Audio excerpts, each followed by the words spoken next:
From across the globe, the Unborn Radio is bringing you the sounds you want to hear. All right, so today on the podcast, I am sitting with Bama. Bama, why don't you go ahead and introduce yourself? As he just said, I am Bama. My PSN is Damn Bama. I am the president of the Vespucci chapter of the Unborn MC. All right, and how long have you been with TUMC? In total, going on 4 years. Going on 4 years, yeah. So I was going to wait till later to bring this up, but I've got a picture. I took a screenshot today of a conversation between you and I. It says it was 4 years ago. So this just goes into detail with how complex you are as a person. The first message is, I'm interested.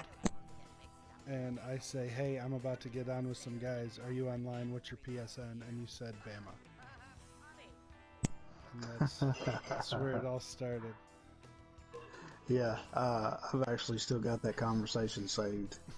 I bring it out every now and then. So how did you come across the Unborn? Actually, let me see here. I was looking through Social Club. No. I'm trying to remember now. I know I was looking on PS3. I was actually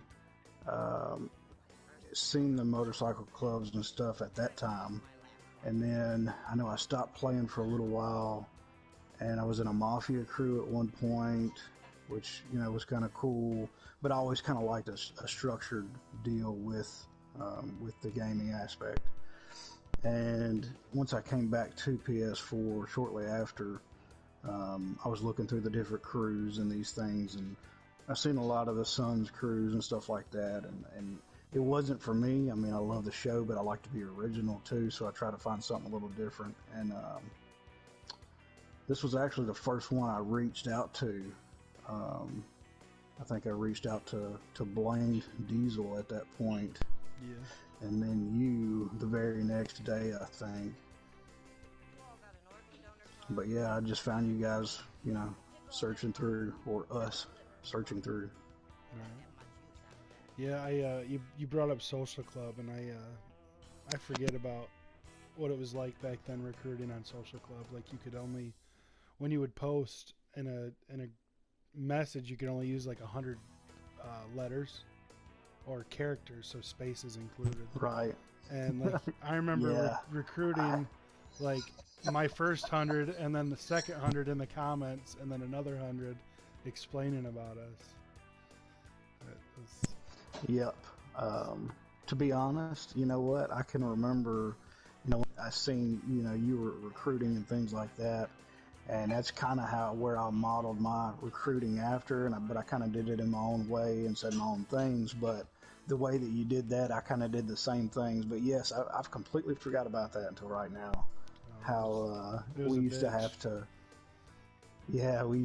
to fucking type out, so many. And I had this perfect thing written up that, would catch people's eye. Yeah, and it's funny to look at it now. So those crews, you could have like 1,000 people in it, I think it was, or something, like maybe more. But I would say probably 95% of the people in those crews were MCs looking for members, and that 5% were those members that are looking for a club. And right, it was slim pickings. It's total game changer with like when Facebook started to become popular with the MC. And then the YouTube and Instagram. Now, Instagram's huge for the MC community. Yeah, back then that was that and in-game recruiting. I mean, that's how you did it. I still love the in-game recruiting. That's my favorite. Yeah. Always will be. Well, always will be. It's like the situation that just happened before we came in here. For those listening, we came around Vespucci, and we noticed there were two randoms up the block. So we went around the block, and we had what there's 10 people on, something close to that. Yeah, I think around 10. Yeah. So we all rolled by them single file, just going slow. A couple guys honked their horn, and then we walked around, or we drove around, parked back at the clubhouse, and then we all walked up to them. And they were fist fighting, so we all circled around them while they were fist fighting. So it's always fun to interact with the people. Yeah, the people that are cool. You know, you get your assholes. Absolutely. Right. Yeah, you know, here lately though, I can say it's been quite a few sessions I've been in that we've come across some cool people in, which is it's been nice, and that's how it should be. So I'm concerned though that when they had the oppressor up on the wheel, you know, like what's that going to open up to all the people that don't have it, you know? But so far it seems pretty mellow. Yeah, and I mean the one that's up there now, I don't think that one's weaponized, is it? I mean, I have no clue. I don't know. I know it flies. Yeah, it flies. I think it's got rockets. I can't remember. I don't doubt it.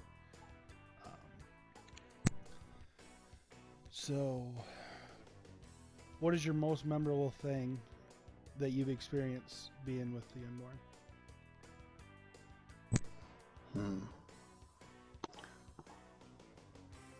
Kind of a tough question. Tough question for me because I kind of take all of it into account when somebody asks me that, even up to this day. So I don't guess maybe come back and ask me that in 5-10 years from now if I'm old and retired and not ride no more. Right. Got your 3-wheeler and your oxygen. Yeah, exactly. All right. Well, what's the hardest thing you've experienced with the club so far? Would you say? And you don't have to go into detail if you don't want to. Hardest thing I've experienced. You know, I guess I would say transitioning, right? So I came in and I think I did secretary first or something. I did secretary. I did secretary after I was here for, I don't know, roughly 3-4 months. I did that job for a little bit, and I enjoyed it. I did, and I've kind of always had a outgoing personality and a voice, if you will, and was actually, you know, picked by Lee to do the vice president job over there, and making that transition to, you know, you're hanging out with all your friends, and you know, you don't have responsibilities really, you know, not like, I don't know how to explain that, but then transitioning over to worrying about more than just yourself, right? Worrying about the better of the club. You know, I don't guess that's not something that most people fully understand when they first come in. You know, and not to down anybody. I think everybody that we have with us is 100% for the club, but to actually realize, you know, for the better of the club, when somebody says that, what that actually means. You know, it's putting yourself last, it's being selfless. So making that transition into that position and getting a feel for that and finding out what that really means, putting in work, you know, I guess that was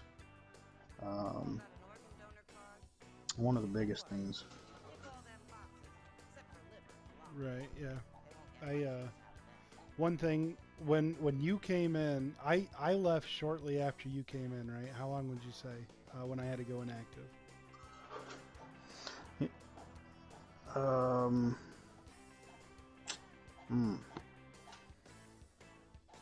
I guess it was about maybe a month, 2 months. Yeah. After I was patched. You were here for about a month or 2 months, and we had gotten pretty close during that time. And I think I was one of the one of the first people you had told, that you were going to have to go inactive. Yeah, that's what I was going to bring up is like once you came in, you and I clicked really well. There's a couple guys in the club when they come in, all right, I'm gonna be really close with this guy, and you were one of the first ones that came in after, because Lee and I are close, Ginger and I are close, all the like Herb, all the old timers. But once we started getting newer members in, you were one of the first ones that it was like, man, this is my boy, and it sucked leaving with you being so new. But then I found out, you got a VP position, and Lee and I kept in contact, and he's like, hey, we're doing shit for the club, we're making moves, we're progressing really good, and that meant a lot to me. That I was glad it was left to you guys, when I had to step away. Yeah, I will say, man, those were the Wild West days, man. Those were some good days. Yeah. And I'll always remember my time there. I'll always remember the whole table we had there during that time. It was definitely my heyday.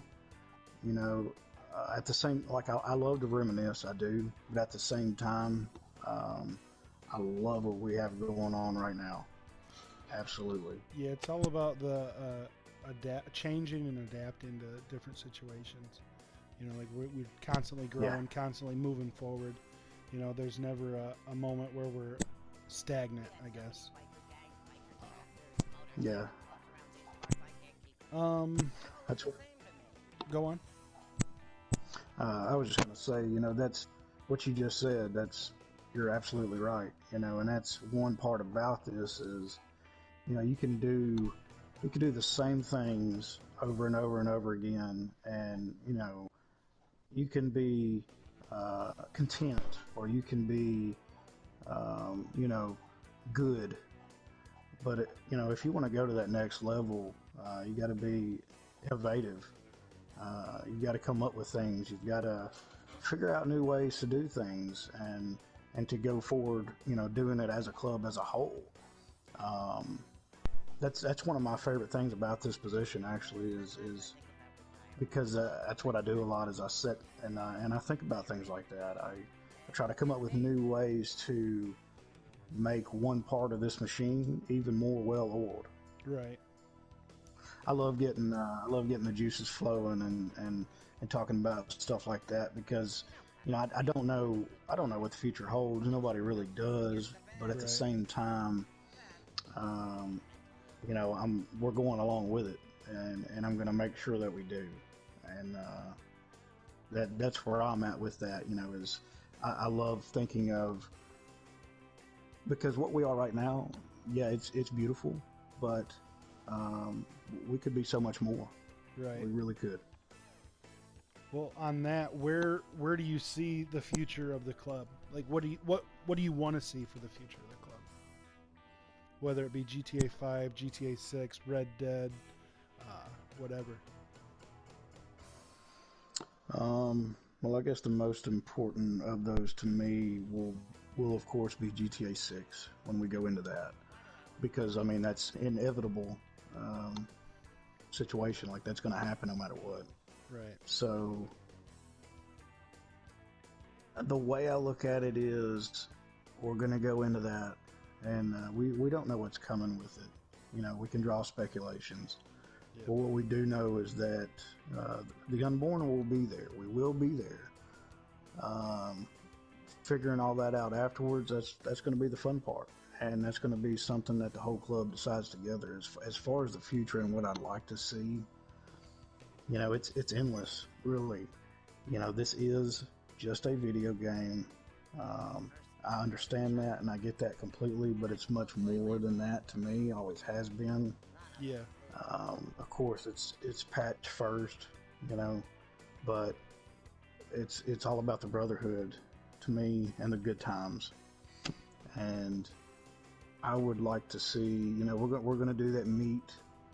We're all going to meet, at the end of the year here towards November, because I think after that, if if that goes very well, then there's a lot of other options that we could explore. I mean, the possibilities are really endless, and there are. I'm being really vague here, but I do have a lot of thoughts about it. I guess stuff that I let that out a little bit at a time. That's part of my juices flowing thing, you know. Right. What is something that you would change within the club? Is there any like rules or structure, any of that? Like what would you add or change to TUMC?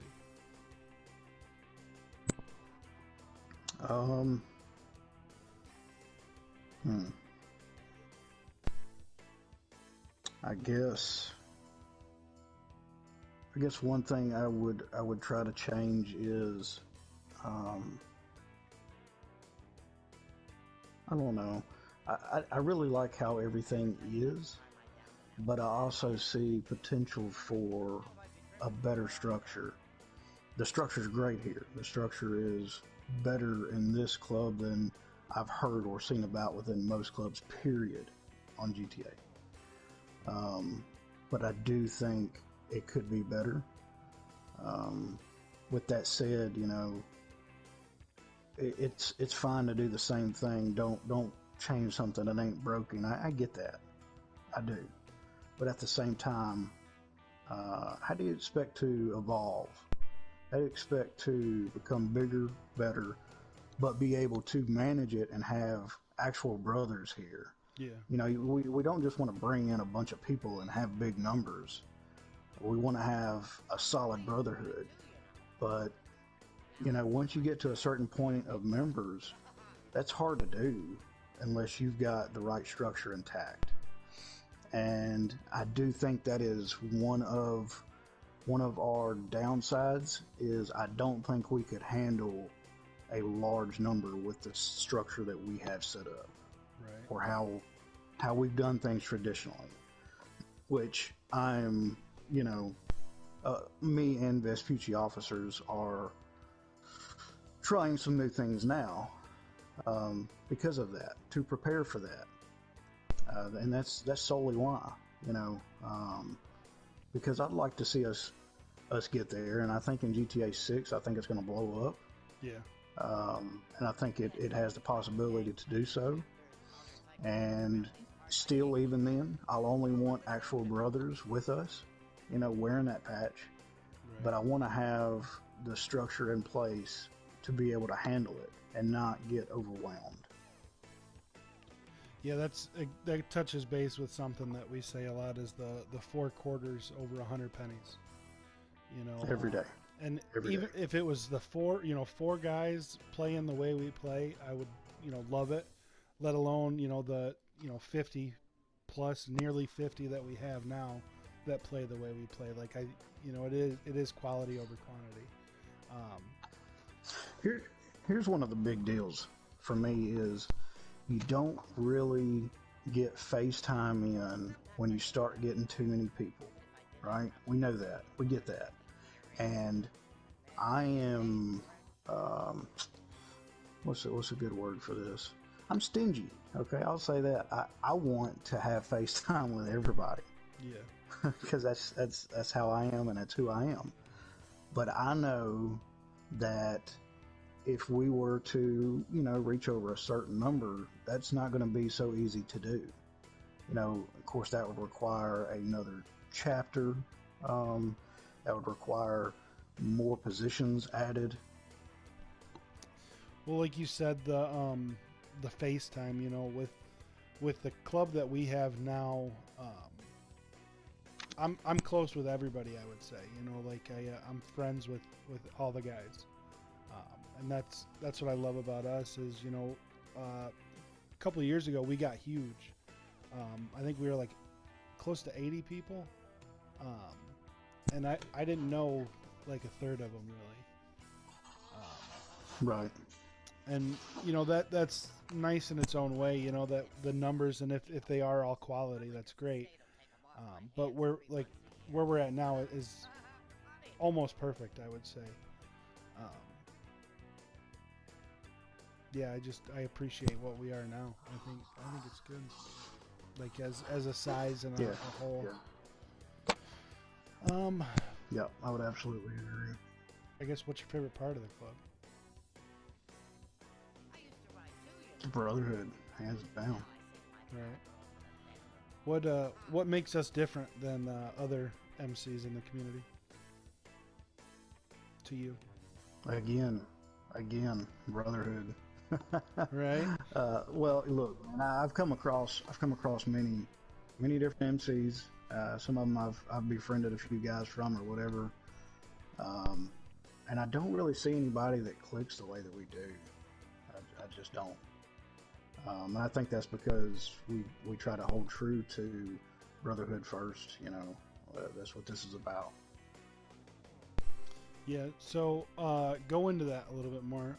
A lot of clubs, when they ask, a lot of them say the brotherhood, but what, you got any examples or anything?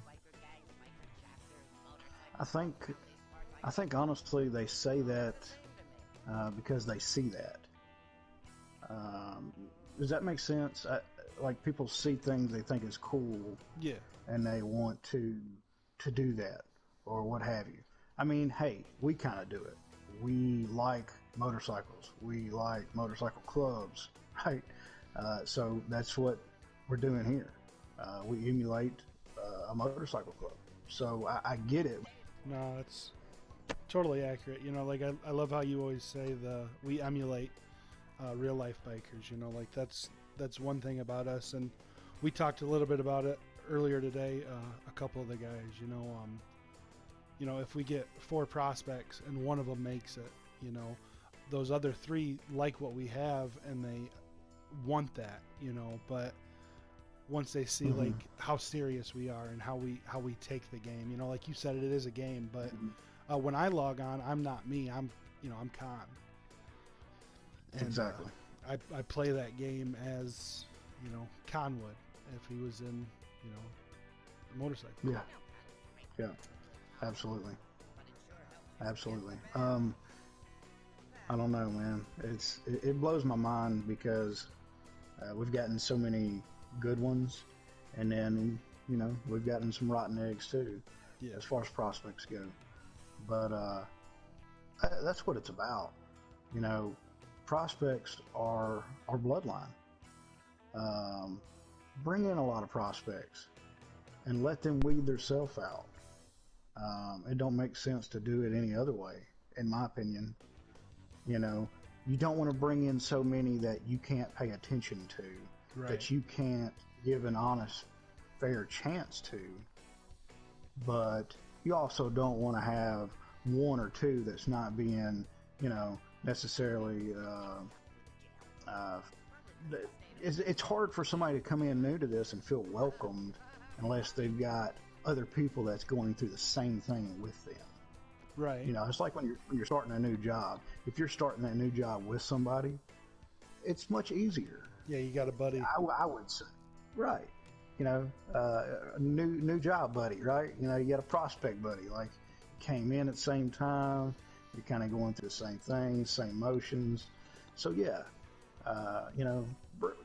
get a few in and keep them in and, let them weed themselves out. Give them all the tools that they need to succeed, and if they can't hack it, they can't hack it. Right. Well, give me 2 things that are, on the list of the top of what you love to do with the guys. Top of the list for me, and I probably wear you guys out with it sometimes, but I love to ride. Yeah. I like to lead. I love to go on a long ride in the middle of nowhere on a trail that we don't ever take. One of the things I love the most is when I hear somebody that's in the pack behind me say, "Man, I've never been here before. This is pretty cool." Yeah. That's what I like. Second thing is the day a prospect earns his patch. That's one of my favorite things. It Yeah. really is. It holds close to me for whatever reason. I like to be there when they're putting the patch on. I like to see that patch go on them, and that means a lot to me. You know, we're bringing in a brother at that point. It's not no small deal. So that's a big deal to me. Yeah. Go with them to get their patch put on, and maybe a trip down to the strip club or wherever. And it's a sense of closeness. That moment. I think that's probably like when we're the closest is bringing in a new brother. Yeah.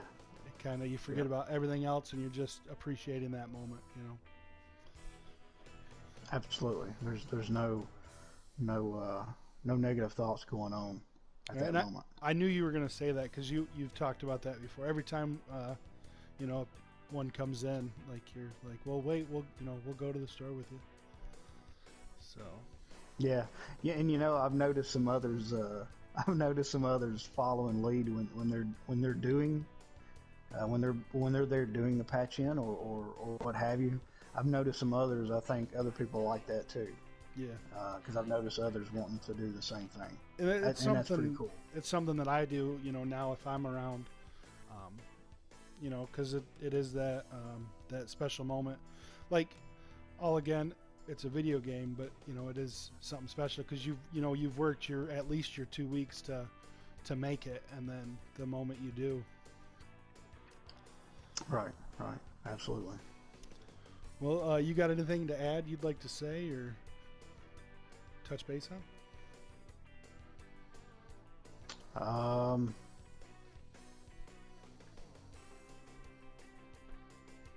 Hell, I don't know. I mean, I got a lot to say all the time, sometimes too much.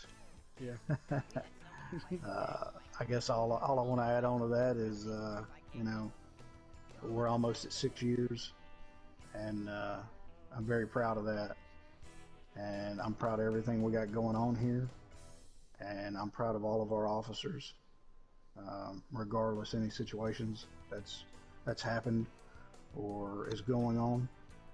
I'm thankful that everybody is doing their job. I'm thankful for all the patch members, because if it wasn't for all of you guys, none of this would be what it is. And to that I say UFFU. That's right. Unborn forever, forever unborn. All right, man. Well, thanks for sitting down with me. Please check out www.theunbornmc.com for more information.